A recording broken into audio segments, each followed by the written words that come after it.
Well, we welcome everyone to Sports Talk with Jason Lord. I'm Steve Jones, who's Jason's sidekick in all of this. This will be great to hear Jason's great comments on everything in life. In fact, let's start with this. What is your philosophy on life? No, I'm sorry. That's going to be a lengthy. I don't think we need that. No. So let's start with just one quick review on the projects that they approved by the Board of Trustees. Look, a lot of this, in the end, is actually about you. Absolutely. Yeah, right? There's no doubt. Okay, even the Jeffrey Field project, in part, is about you. Because of the plaza entry, bathrooms, concessions, so forth, and they'll be, and I think that video board's done now that they put in on the north side of it, on the north side of it, and and so even that project. Now, other things, second floor of the Lash building. Now, that has to do with football. I mean, it has to do with the product you see on the field. But they need more.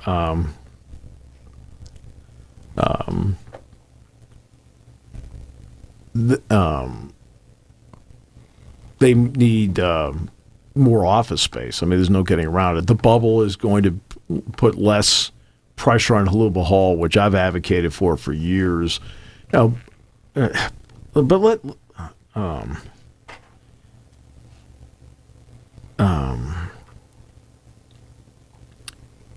but you know what? It's interesting. This is all stuff that probably should have been done years ago. Yeah. Okay, but let's remember the circumstances. Circumstances enter into this because of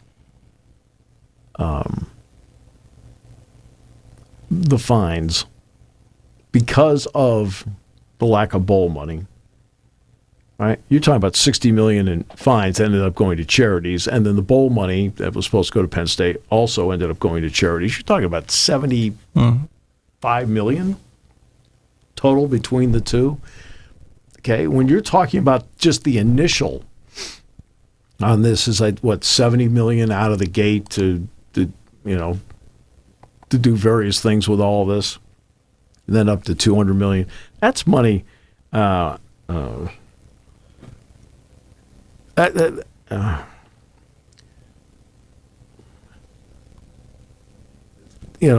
where you get sidetracked a little bit financially in all this. I think people forget that.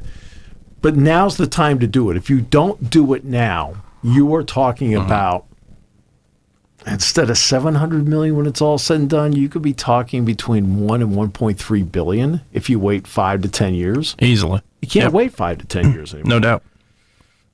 Yeah, and then the other part of it is, it's like anything really, any kind of standard, and now I'm not going to compare it fully to a standard job in life, but I think, your faucet springs a leak and you leave it go.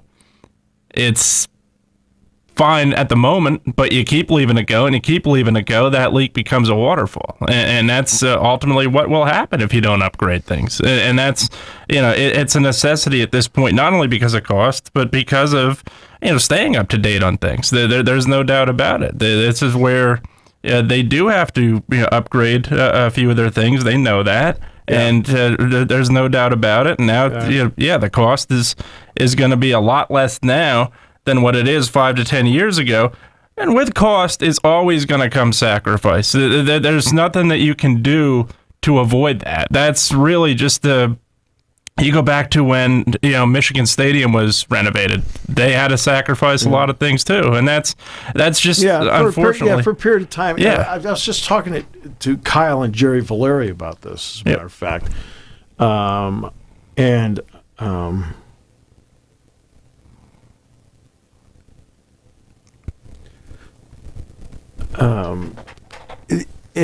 I said what they did is that the one side was easy, relatively easy. They just built it. But around the press box, what they did was they built it around the press box, Right. but kept the press box in place, and then made that the last part they finished. Yep. Made that the last part they finished. So that's how they did it. Now this just sounds like they're just going to go, hey, boom, bye. That's sometimes the best. Sometimes, and now look, they have a plan. Let me rephrase that. They have a plan, but the best plan sometimes is no plan. Right. That's really the way it is ultimately when it comes to fixing things occasionally, and sometimes it works out for the best when you do it that way. Yeah. Well, you know what? It's something that's needed. It's going to be great for the comfort of the fans. Yeah. It's also going to be great for them to. They're going to keep it over 100,000.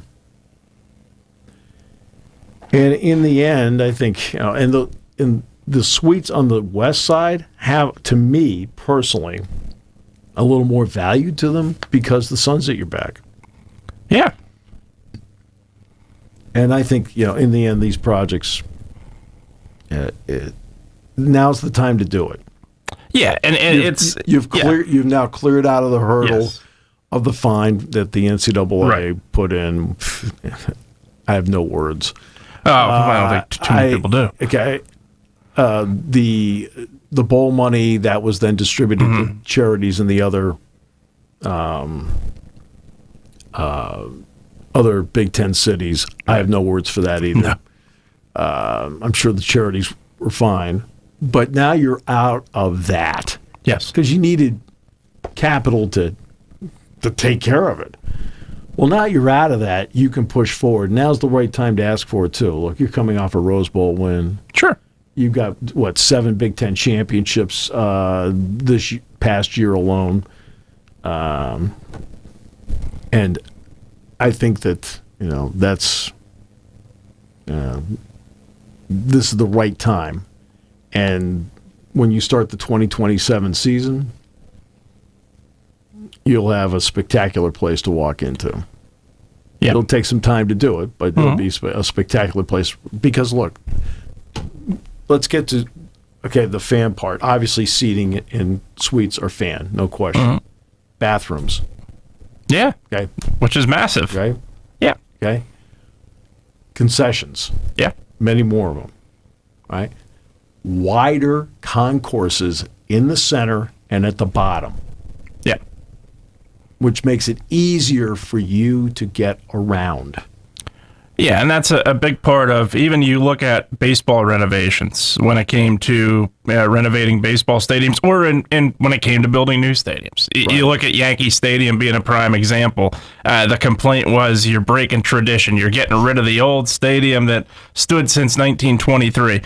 Yes, but the biggest point you made, and I think it's a very big one, the line to the bathrooms is something, people don't want to miss the game. People don't want to miss action at all, or concessions, same thing.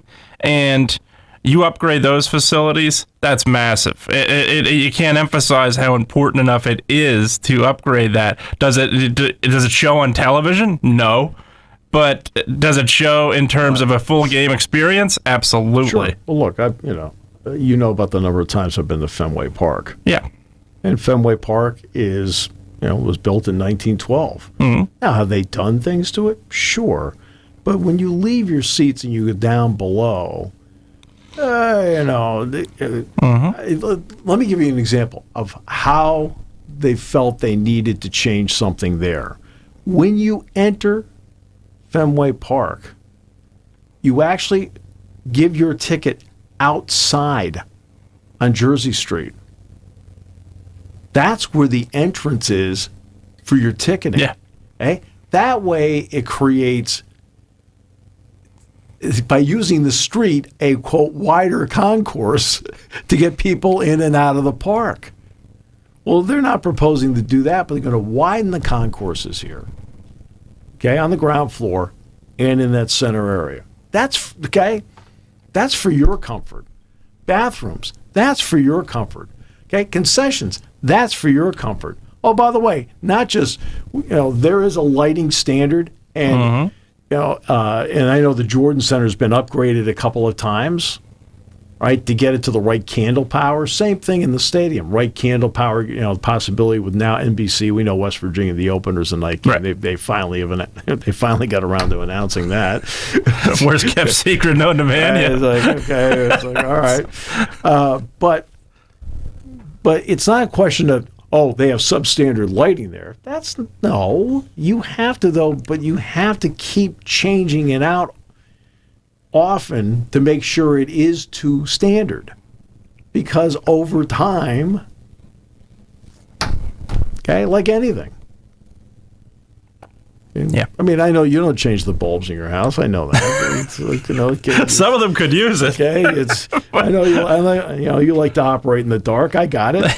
But no, and also it's not only changing the lights in terms of over time, they just, they get worse, but also just keeping up with the times there too. You save money on a lot of the ways that electricity goes nowadays with these energy saving opportunities. Yeah, those things that weren't around 15, 20 years ago and beyond are now around. So that's another thing. Yeah, that's not a cost cutting move. It's a smart move in terms of when you're putting when you're doing something like that. Right. So that's for performance, and it's also for you. It's just to make sure everything is up to standard. So a lot of the stuff they're talking about deals with you.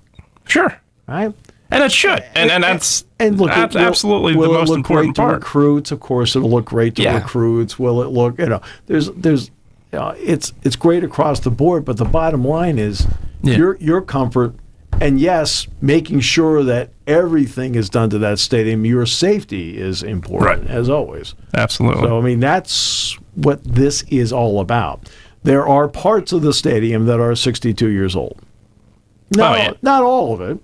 Right. Like the south end zone isn't. The cantilever deck in the north end zone isn't. There's and there's other part like the concrete seating isn't. That's not 62 years old.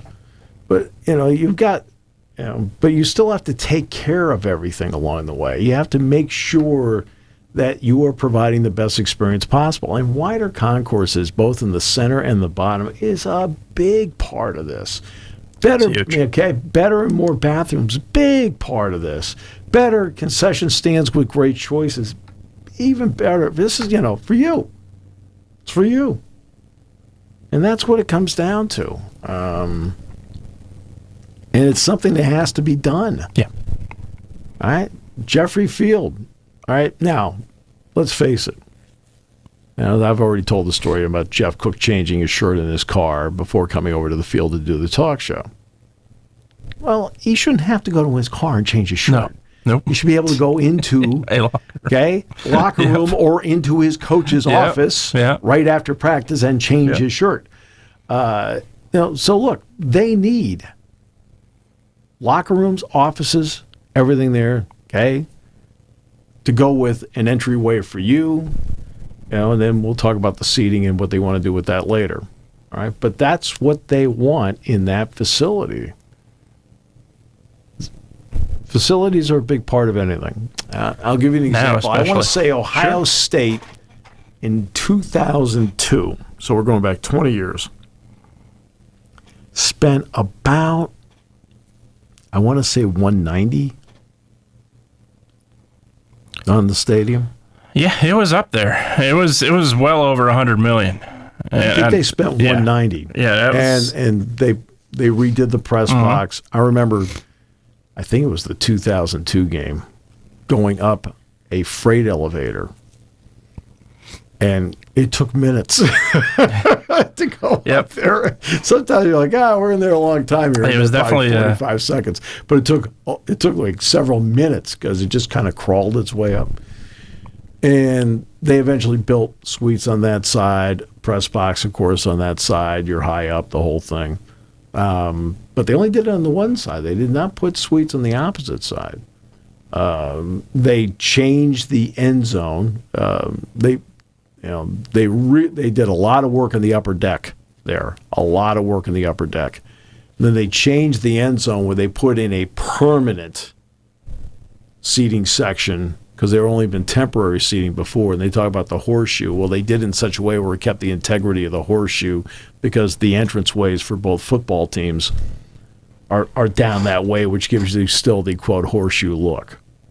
Right? Yeah. And I don't know what they're paying for it now, but I was at Ohio State in February, and they were putting a new scoreboard in on the south end zone. But you have to keep doing this stuff. Yeah, there's no question. Jay, you have to keep doing it. If you don't, you don't want to have it fall into complete disrepair. And I'll give you one. They put some money into the press box and the suites at Ryan Field. They're not going to tear that down after this season. They're going to build a new stadium. It's going to be 35,000 seats, by the way. All right, now it's what, 47,000, 48,000, something like that. Close to 50. So 35,000 seats. So they're trying to work out whether they're going to play at Soldier Field, Wrigley Field, or a combination of both after this upcoming season. But that's what they're doing, okay? Minnesota built it from scratch. Took a long time for them to do that because they tore down their stadium in 1990. I was going to say, it was the 90s because I remember they had to share the Metrodome for, oh my goodness, I know, 12 years at least. Oh, yeah, no, I did a lot of games in the Metrodome. Yep. And to be honest with you, to broadcast a game, it was a great place to do a game. You're right at the 50-yard line. You're between decks. Fabulous. I mean, you make a mistake, you're the one that made the mistake. You can't blame anybody for anything on that. And it's interesting. The new place is a fabulous place to do a game as well. Nice. I mean, to their credit, they thought of everything. I'll give you this is one that mostly deals with Jack. Okay. Because I don't worry about stats because I have my own iPad.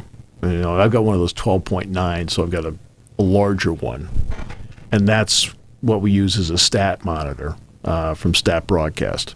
Okay, there's a website, everybody uses it, so I use that for football and basketball. But all the new press boxes that you go into puts the TV high up in the corner, where if you're and they're all two tiers. So the engineer where Bob Taylor would sit, and maybe sometimes Roger Corey, is up here, and then boom, we're down below. Yep. Okay. Well, the TV's up here. It's up. Who has the best view of it? The engineer. Like, okay. And Jack always says to me, he says, who designs these things? And I said, I don't get it. He says, how come they never ask like us? I said, I don't know. Or whomever the equivalent is of us, I said, I don't know. Well, Minnesota has one up in the corner like everybody else, but then they also have a monitor on the table for you that's right there. So if you want to look at a replay, it's right there. You don't have to start straining and going back. Like, okay. But they always put it up there like, of course. Okay, where is it? Okay. It looked like, I think his knee was down. Yeah, I do. I guess it's the most convenient place to put it. I don't know. Honestly, like it'd be better too if you put it down lower because unless you are fully confident you've installed it perfectly up there where it's not going to come down. Well, I don't understand why it's like at one end and it's just up against the wall. Yeah. One end leading into whatever the next box is. Who cares? Yeah. I mean, a lot of times it's a coach's box next to him. Do you think we're over there looking at the coach's box? No. Come on. But we talk about that. I mean, Jack and I talk about that all the time. Why is it always up there? Yeah, it's always up. And again, the only time I ever look at it is when replay, like an instant replay. Well, no. When a play is under review. Yeah, that's what I meant. When a play is under review, then I look at it. Other than that, I don't look at it because I'm usually, when Jack's talking, he's usually like looking just to make sure on something. And I'm looking at who the substitutions are while listening to what he's saying. What's the next substitution package? So I'm not going, oh, yeah. Even like the Pinstripe Bowl. Pinstripe Bowl, I've had a lot of my colleagues say that they just ended up calling the game off the monitor, and I didn't do that. Right? Maybe I'm too stubborn. But I just feel like I can see things. And you want to see it. And I came up with a system from the 50-yard line going away, because we were in the end zone behind the goalpost. Going away, linesman put his foot down, that's where the play ended. So that's, what I use as a gauge. I can see who's got the ball, and I can see them cross a big stripe. Now, where inside the stripe did they end up? Cowboy Stadium. All right, AT&T Stadium. You are in halfway between the goal line and the end line, but you're up. You're up, though. As you say, you're up far because enough. You're up. Yeah. No issue at all. And I've had people say, "Well, we just look at the big board." No, I don't want to look at the big board. Right? Yep. Yeah, I want to, Yeah, you want to see it. So I don't want to. Absolutely. Do that. But yeah, that's something we've talked about a lot. Where they start building all these new places, and you walk in, and it's okay now. Where's everybody going to sit? Right, and again, I'm the least of the worries where where to sit. I said, hey, look, wherever you want me to sit, I'll sit. I don't care. What's easiest for him to see when he wants to look at something. Sure. But like I said, Minnesota thought of that. They've got one up and they've got one down. Like, yeah, right. the old high school facilities, same way. You look at there's, I can tell you how many times, and it's fine, but you interact great, but you're right next to the coaches. So fortunately, we have not had too many. We've had a couple coaches that say a few magic words. Get out over the air. Well, not entirely, but it's an emotional deal. It's emotional. Can be. That's especially after committing a penalty or a foolish 15-yard penalty or giving up a big play. That is not us that is saying those things in the background. No. That's when I'm doing basketball, and we are courtside with the students behind us. It doesn't happen that often anymore because we've been, you get moved around. You get moved around a lot. And, the reason you get moved around a lot is they're trying to figure out the best way to, sell seats. Of course. But there have been times where I've had the students right behind us, and I talk to them before every game. And I say, hey, guys, I do not care what you say. I don't care. I said, just don't swear. That's all I care about. Yep. I said, you can call out whatever you want. You can do it. I said, it doesn't matter to me. I said, just don't swear. I said, if you don't cross that line, we're cool. Right? I said, that's, Mm-hmm. Yeah. And some of the stuff's pretty inventive, but it is. Yep, it certainly is. Yeah. There's been a lot of signs that have been inventive over time. Yeah.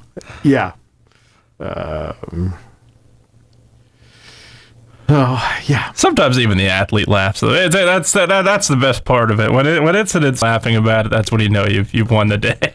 Well, so I'm at Game 2 of the World Series in 2004. Larry Walker, the Hall of Famer, is playing right field. And now there is a guy that heckled him all night. That was, I think, he was either at the end of our row or he was in back of us, one or two rows somewhere, but he was to my left. And we were only 5 rows off the field at the pesky pole in right field. And when I mean clean, this guy was clean as clean gets. He was trying to position him all the way. Walker, you're too shallow. Walker, you're too deep. Walker, you got to play further off the line, right? Okay, all night long, same stuff all night.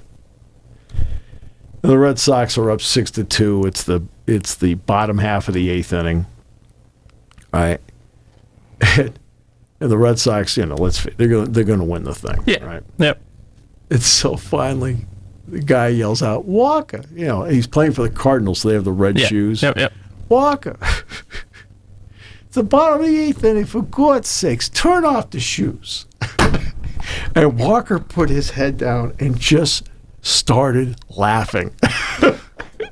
Because remember, they acquired him mid-season, so he hadn't been a Cardinal that long. He'd been with I remember that. I think he'd been with the Colorado Rockies before that. Yep. So it wasn't like he was wearing red shoes his whole life. And he just started laughing. He kept his head down in between pitches. He couldn't stop. I give the guy credit. He got him absolutely. He got him to laugh. Yeah, he got him to laugh. Yeah, that's the best part of it. That's Jim Thome's quest to 400 when he was with the Phillies. Yeah, and Veterans Stadium at the time, obviously. There, I can name, I think, 31 ballparks better.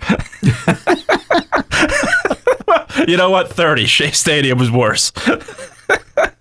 But I might even go 29. I might say Oakland was worse. But you look at there were you can clearly see the lower deck as a player, and I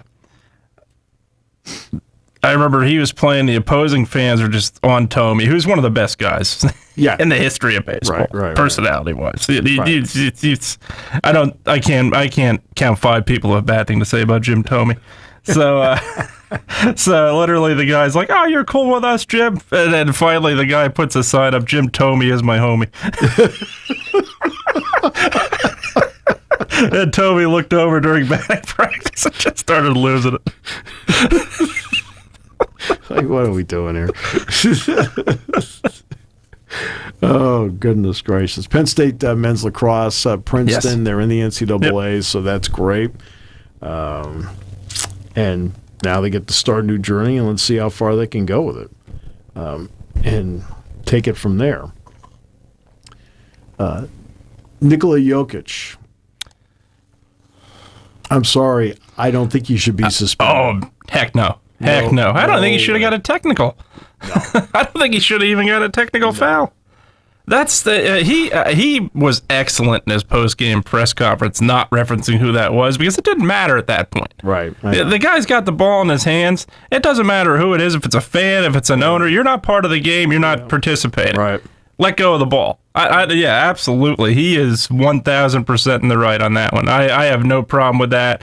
And I have a problem with, obviously, you don't put your hands on fans. I get that part of it. But the other part of it being the league has to protect its players. Yeah. I fully agree with him 100% on that. It doesn't matter who it is. And absolutely. That guy, first of all, if flopping is a fine, the owner's going to be paying his own fine on that one. That was terrible. He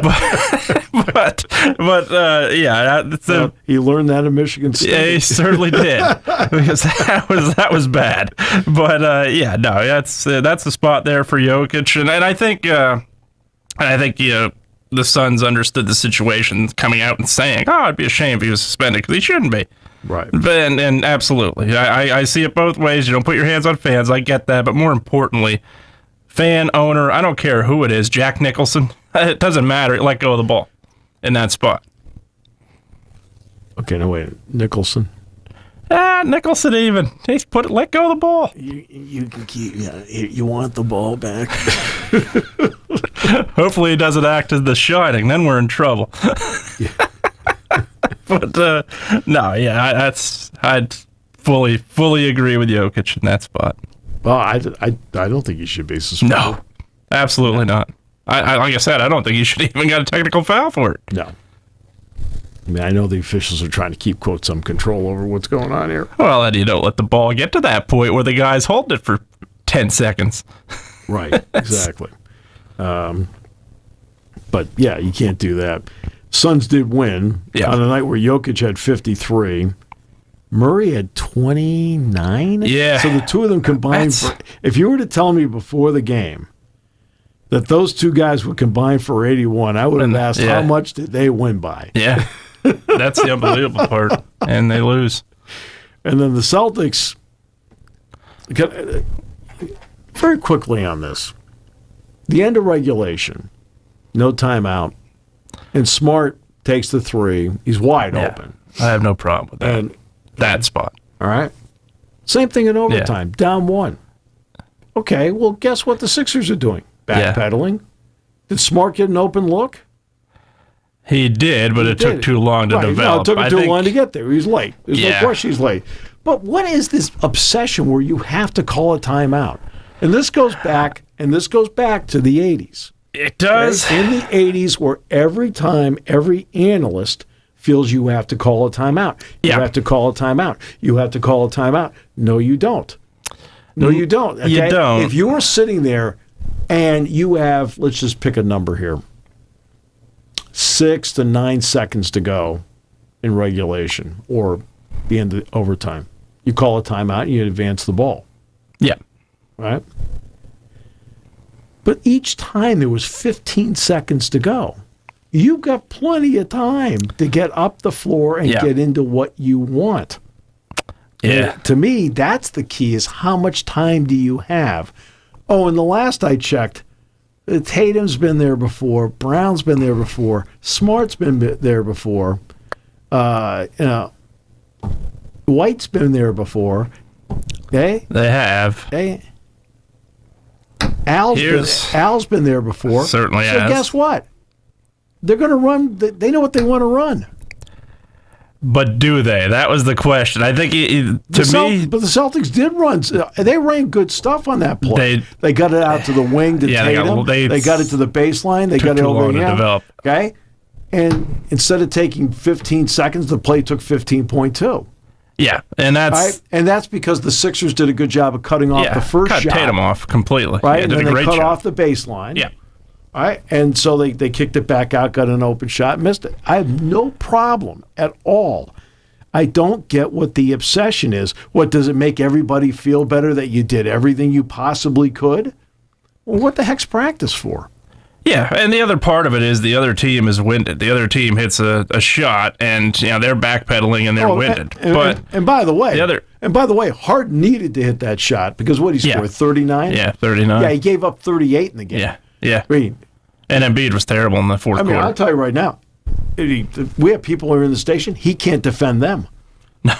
No, you're not wrong. Yeah, he better have hit the shot. He gave up 38 himself. Yeah, which he needs to do. He needs to score for that team to win. It's clear now. It's very clear as day that this guy needs to score 35, 40 points for the Sixers to win the game.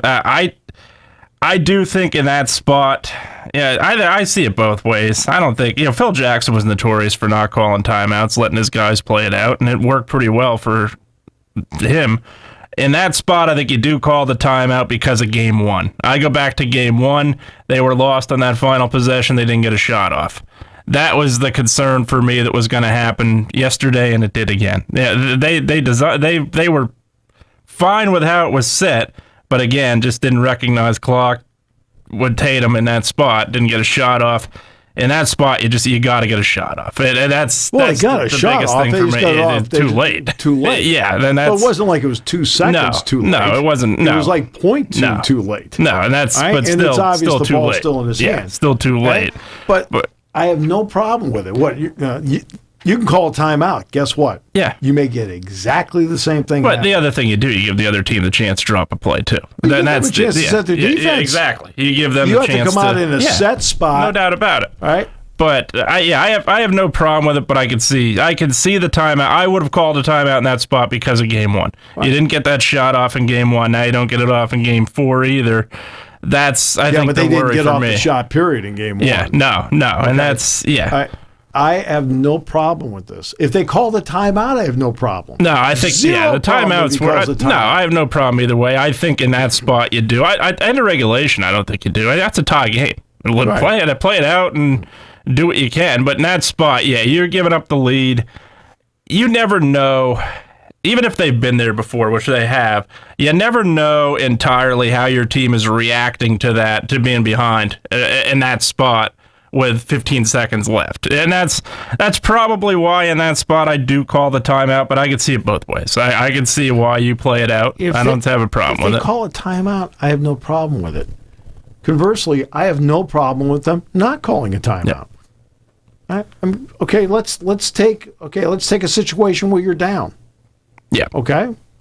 Last regular season game, Penn State, Maryland. Yep. Penn State is losing the game.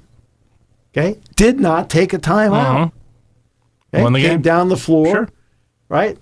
Pickett got it to the baseline, kicked it back out to the top of the key to Seth Lundy. He took the three, he missed it. And on the weak side, Cam Winter got the rebound, laid it in.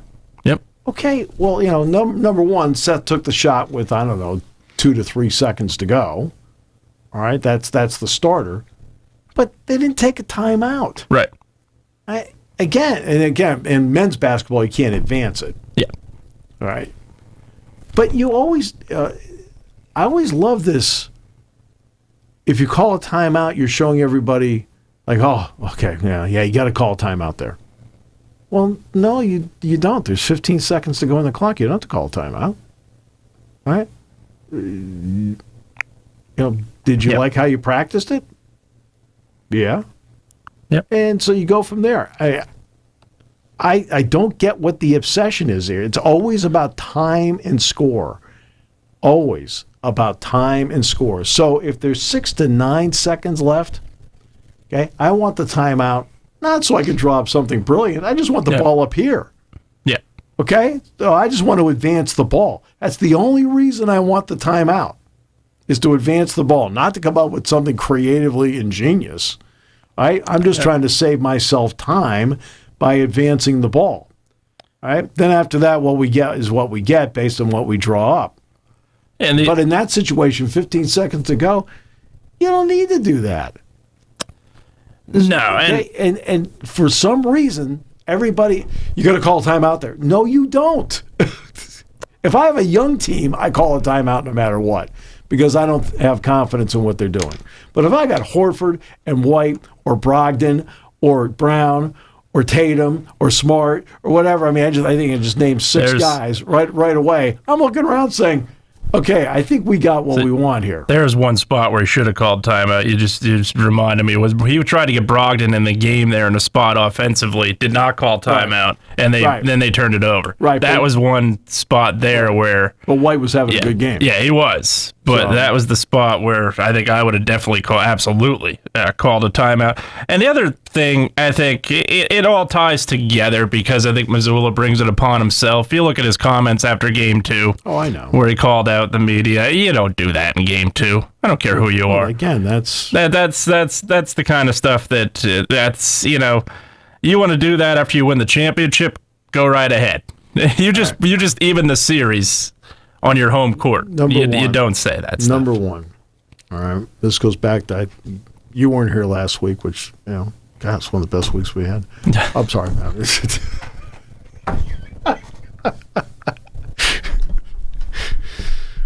We haven't even gotten to this 49 good San Francisco seconds yet. We were talking last week, and it was interesting. In his commencement speech on Saturday, my old friend Rick Berry, who was the commencement speaker at Penn State Wilkes-Barre, and I was with Rick and Sue on Friday up there. He brought up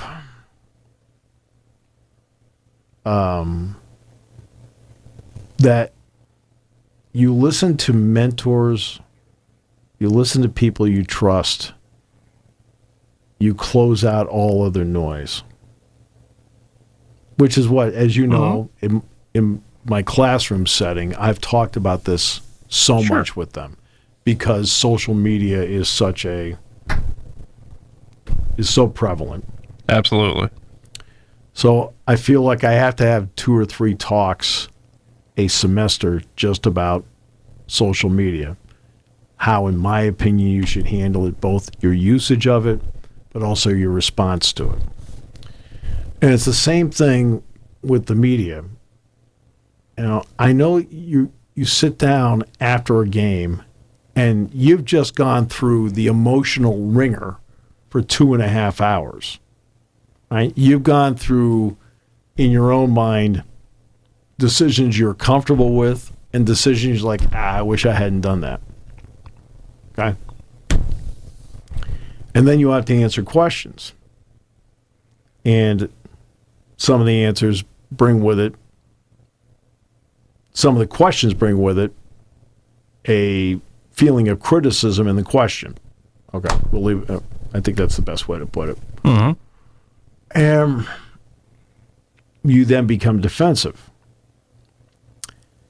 And that's not easy for anybody to deal with in a live setting, but you have to somehow just bypass it in any way, shape, or form. You have to somehow bypass it. So let's take Giannis when he was asked whether the season was a failure. Milwaukee ended up with the best record in the NBA. Yep. They lose in the opening round.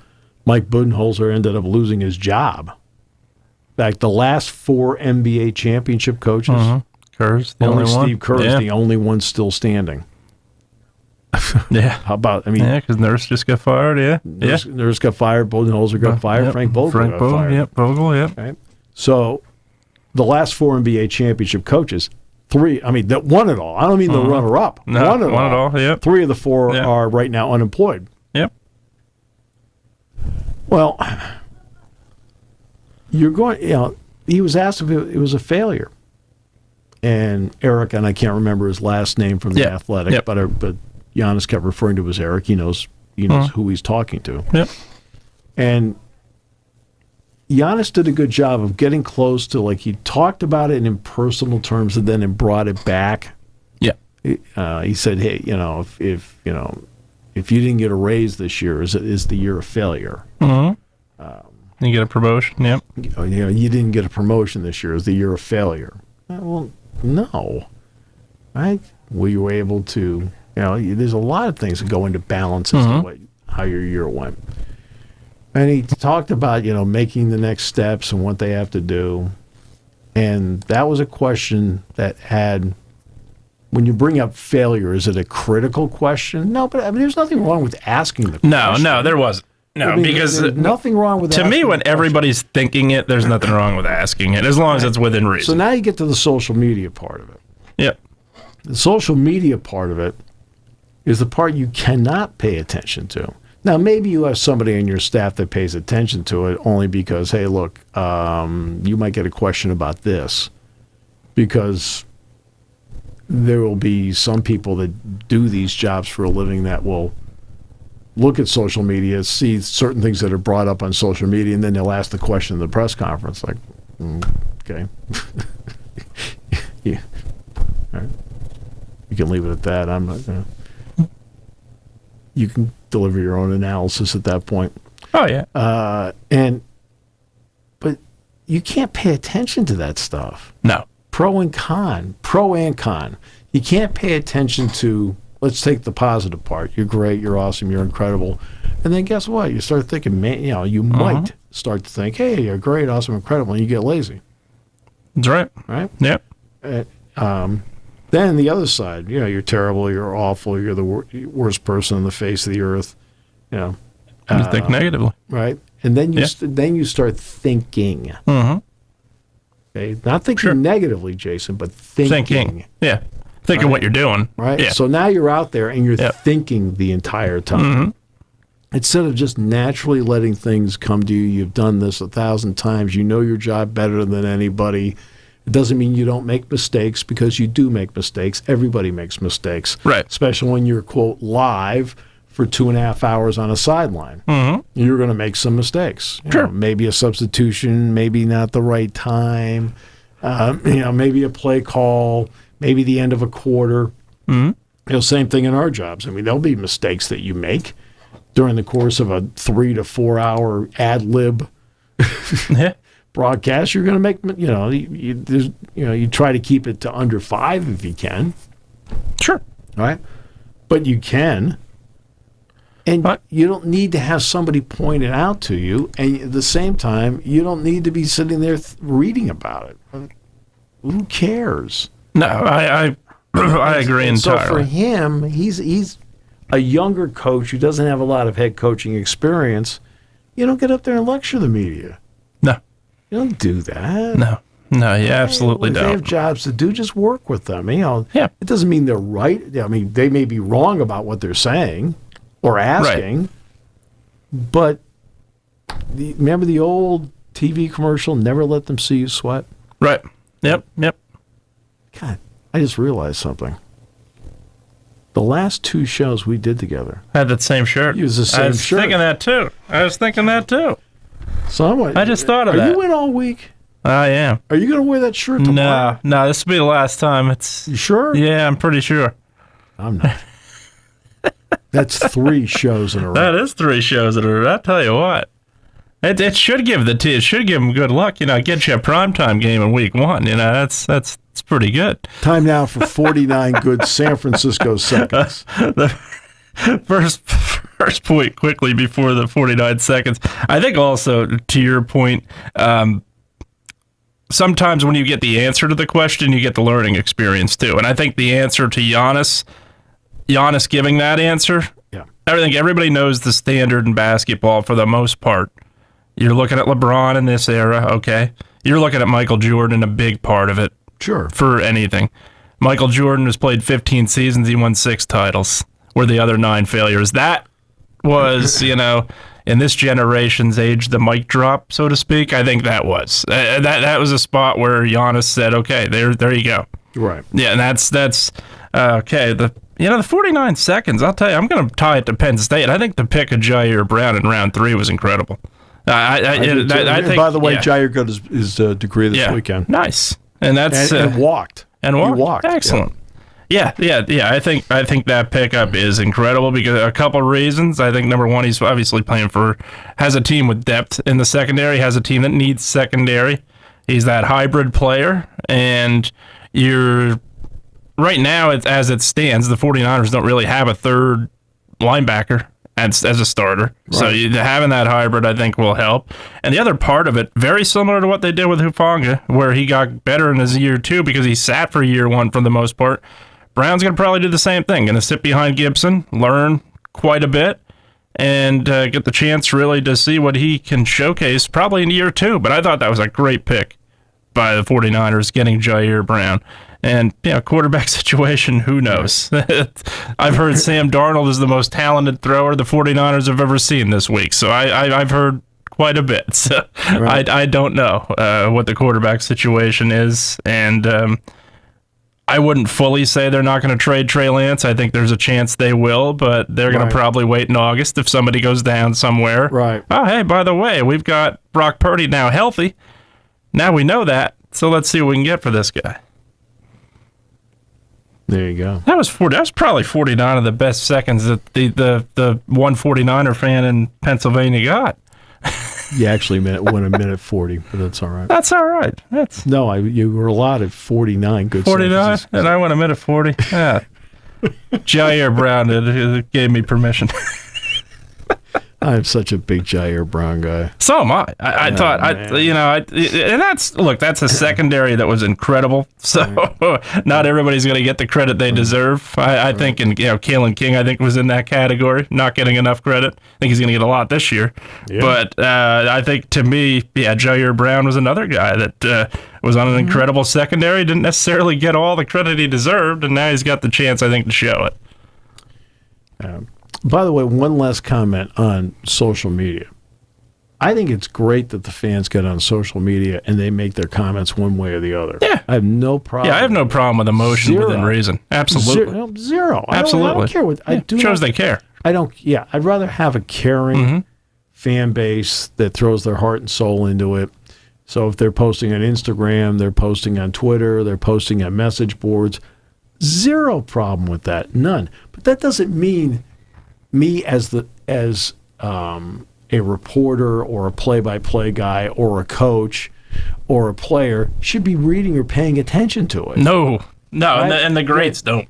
Right? Yeah, the greats don't. That's my only point. Yeah. Don't pay attention to it. I'm all for you posting whatever your opinion is. That is fine, right?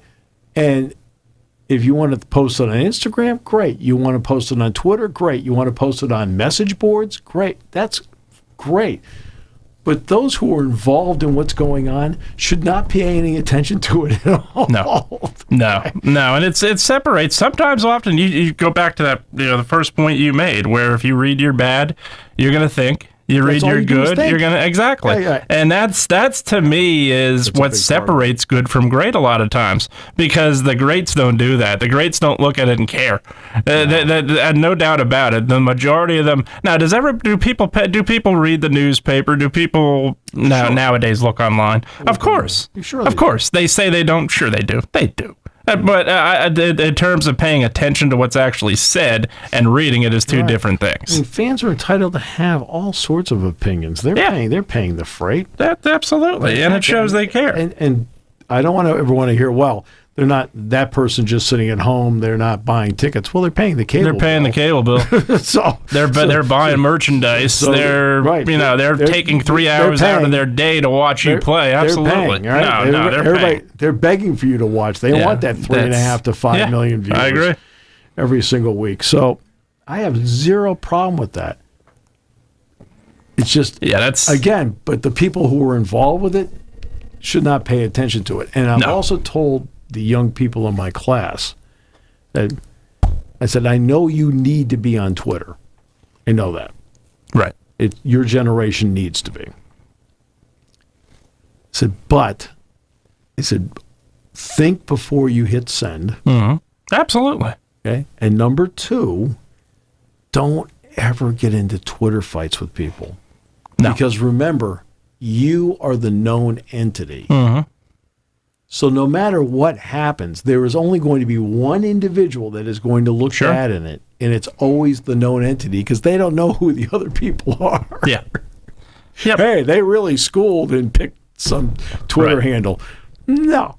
It's going to be the known entity that is always going to be the one that comes out on the losing end of it because you're the known entity. You're the known entity. And that's what I try to tell them. I says, remember, okay, you're the known entity. Correct. Don't get into Twitter fights with people. I said, it's not worth it. I said, you've got to ignore and move on if something's, that you perceive as crossing a line. I said, you've got to move on.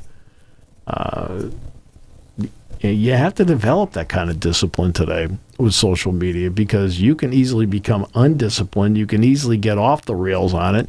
You can easily get obsessed with it. Yeah. And can't have that either.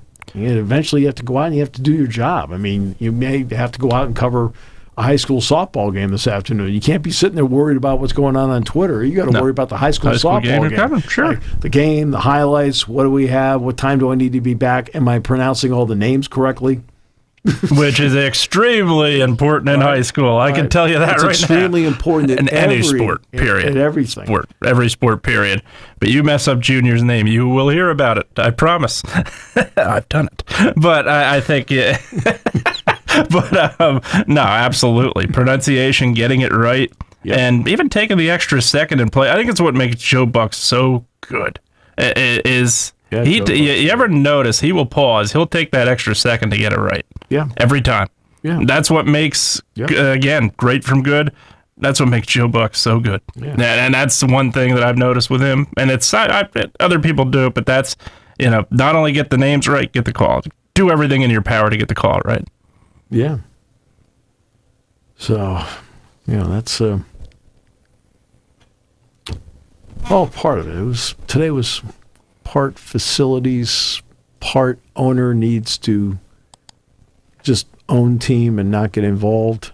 Right. And the Jason Lord social media question. I mean, you're active on 15 social media platforms?